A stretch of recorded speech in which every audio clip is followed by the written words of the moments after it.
14 अप्रैल 1912 की रात उत्तर अटलांटिक महासागर में एक ऐसा मंजर बना जिसे सुनकर आज भी रोंगटे खड़े हो जाते हैं। दुनिया का सबसे बड़ा, सबसे लग्जरी और सबसे सुरक्षित जहाज, जिसे अनसिंकेबल यानी डूबने से अजेय कहा गया। ऐसा जहाज जो कभी डूब ही नहीं सकता, लेकिन उस रात बर्फ के एक पहाड़ से टकराया और 1500 से ज्यादा लोग हमेशा के लिए समुद्र में समा गए। लेकिन क्या ये सिर्फ एक हादसा था, या इसके पीछे लालच, लापरवाही और छुपी सच्चाइयाँ थी जिन्हें आज तक आधिकारिक रिपोर्टर्स ने पूरी तरह सामने नहीं रखा।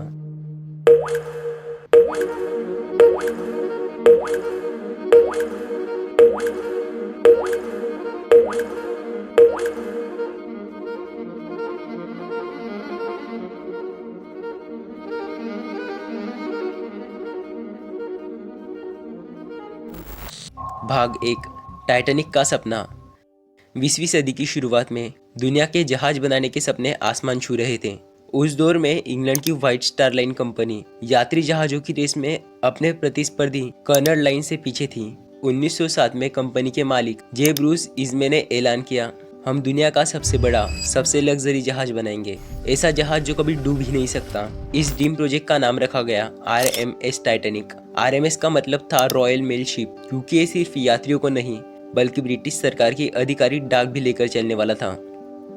भाग 2, बनावट और घमंड। टाइटैनिक का निर्माण Harland and ओल्फ shipyard, Belfast Ireland में 1909 में शुरू हुआ।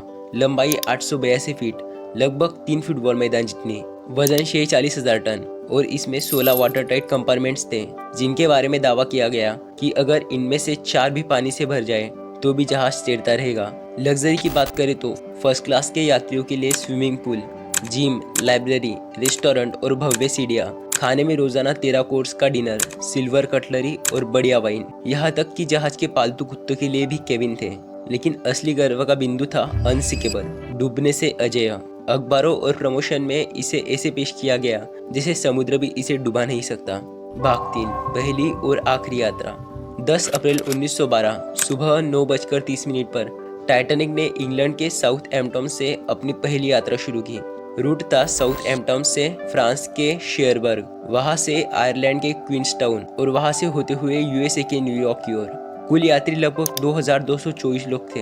फर्स्ट क्लास में थे अरबपति, बिजनेस टाइकून, फिल्म स्टार और रॉयल फैमिली से जुड़े लोग। सेकंड क्लास में प्रोफेसर, क्लर्क और मर्चेंट्स। थर्ड क्लास में प्रवासी, मजदूर, सपने देखने वाले। इस जहाज में सबसे मशहूर यात्री थे जोहान जैकब एस्टर फोर, उस समय के दुनिया के सबसे अमीर आदमी, फैशन डिजाइनर लकी डफ गॉर्डन और इंडस्ट्री के कई दिग्गज लोग। भाग 4, बर्फ का खतरा। 14 अप्रैल को टाइटैनिक ने न्यू फाउंडलैंड के पास पहुंचते हुए कई बर्फीले इलाकों से चेतावनी मैसेज प्राप्त किए। कुल 7 अलग अलग जहाजों से आइसबर्ग वार्निंग मिली, लेकिन वायरलेस ऑपरेटर उस समय अमीर यात्रियों के निजी संदेश भेजने में व्यस्त थे। कुछ चेतावनियां कैप्टन तक पहुंची, कुछ अनदेखी कर दी गई।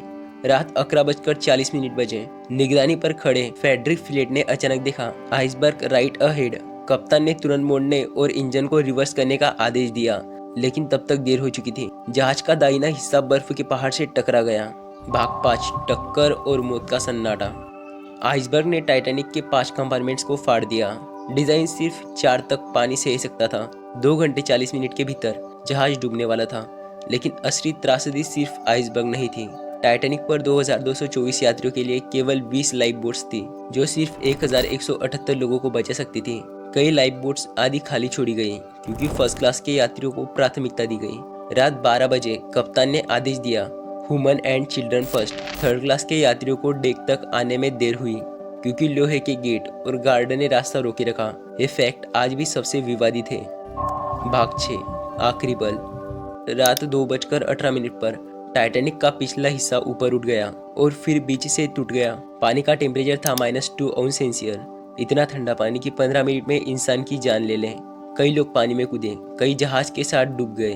RMS कारपाथिया नामक जहाज ने डिस्ट्रेस कॉल पाकर बचाव के लिए दौड़ लगाई, लेकिन 4 घंटे बाद ही पहुंच सका। जब तक कारपाथिया पहुंची तब तक 1500 से ज्यादा लोग मर चुके थे। भाग 7, बात की जांच और छुपी सच्चाइयाँ।